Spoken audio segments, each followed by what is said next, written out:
తెలంగాణ రాష్ట్ర ఆవిర్భావ దినోత్సవం సందర్భంగా ఇక్కడ తాండూరు పట్టణంలోని జయశంకర్ సార్ విగ్రహానికి నివాళులర్పించి జయశంకర్ స్ఫూర్తితోని తెలంగాణ ఉద్యమంలోకి వచ్చినటువంటి వాళ్ళమందరము ఆ రోజు జయశంకర్ గారు తెలంగాణ రాష్ట్ర ఏర్పాటే ఏకైక లక్ష్యంగా ఆయన కనీసం వివాహం చేసుకోకుండా మొత్తం కూడా తెలంగాణ కోసమే జీవించింది కాబట్టి ఆయన విగ్రహం ముంగల నుండి మాట్లాడుతున్నాము.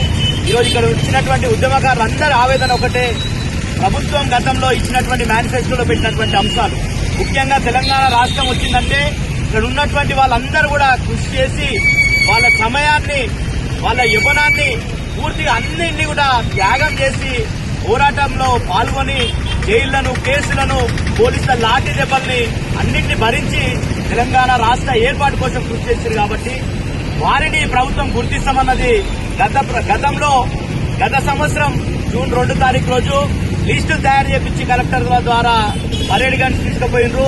అక్కడ ఏదైనా ఉద్యమకారులకు సంబంధించినటువంటి 250 గజాల జాగా ఏదైతే ఇస్తామన్నారో, అదేవిధంగా గౌరవ వృత్తి ఏదైతే ఇస్తామన్నారో ఆ విషయంలో మాట్లాడతారు అనుకున్నాం. కానీ ఒక్క మాట కూడా ముఖ్యమంత్రి గారు మాట్లాడలేడు, కనీసం మాట్లాడలేడు. చేతల్లోనైనా ఈ సంవత్సరం వరకన్నా చేతల్లో చూపిస్తాడు అనుకున్నాం, కానీ ఇప్పటి వరకు కూడా చేతల్లో లేదు. వాళ్ళు చెప్పింది ఏంటంటే ఉద్యమకారులను గుర్తిస్తాం, గుర్తింపు పత్రాలు ఇస్తామన్నారు. ఎక్కడ కూడా గుర్తింపు పత్రాలు ఇవ్వలే.